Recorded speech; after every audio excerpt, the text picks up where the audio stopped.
காலையிலேயே பொங்கல்லாம் வச்சுட்டு கெடாலாம் வெட்டி முடிச்சு நாங்கள் வந்து கோயிலுக்கு சாமி கும்பிட போயாச்சு. ஏன்னா போகிற வழியில் அந்த முளைப்பாரியெல்லாம் அவ்வளோ அழகாக வந்துருந்துச்சுங்க. பார்க்குறதுக்கே கண்ணுக்கு குளிர்ச்சியாக இருந்துச்சு. வந்து இன்றைக்கி ஒரு நாள்லாம் நல்லா அலங்காரப்படுத்தி வச்சுருப்பாங்க. சாயந்தரம் வந்து எடுத்துகிட்டு போய் கரைச்சிருவாங்க இல்லையா.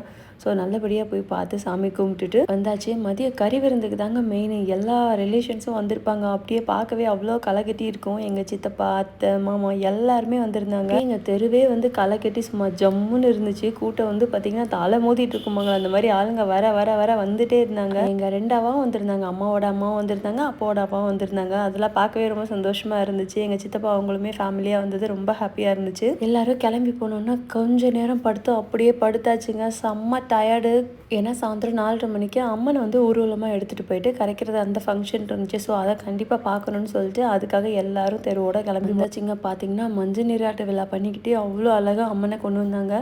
ஆக்சுவலாக இந்த அம்மனை வந்து காமிக்க வேண்டான்னு சொல்லியிருந்தாங்க. அதனால தான் நான் ஃபோட்டோஸ் வீடியோஸ் எதுவும் எடுத்துக்கல. அவ்வளோ அழகாக லட்சணமாக என்ன சொல்கிறது, அந்தளவு சொல்லவே முடியல, அந்த அளவுக்கு இருந்துச்சு. ஏன்னா ஒரே நாளில் போகிற அம்மன் இல்லையா. ஸோ அதனால் எதுவும் ஃபோட்டோ எதுவும் எடுத்து வச்சுக்க வேண்டாம் அப்படின்னு சொல்கிற காரணத்துக்காக நான் எந்த ஃபோட்டோவும் எடுத்துக்கல. அப்படியே ஃபோட்டோ எடுத்தாலும் டெலிட் பண்ணிருங்கன்ட்டாங்க.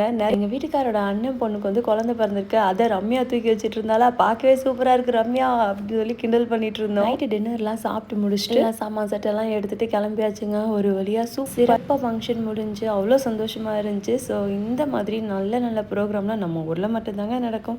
ஸோ இந்த வீடியோ உங்கள் எல்லாருக்கும் பிடிச்சிக்கும்னு நினைக்கிறேன். Thank you so much. பை.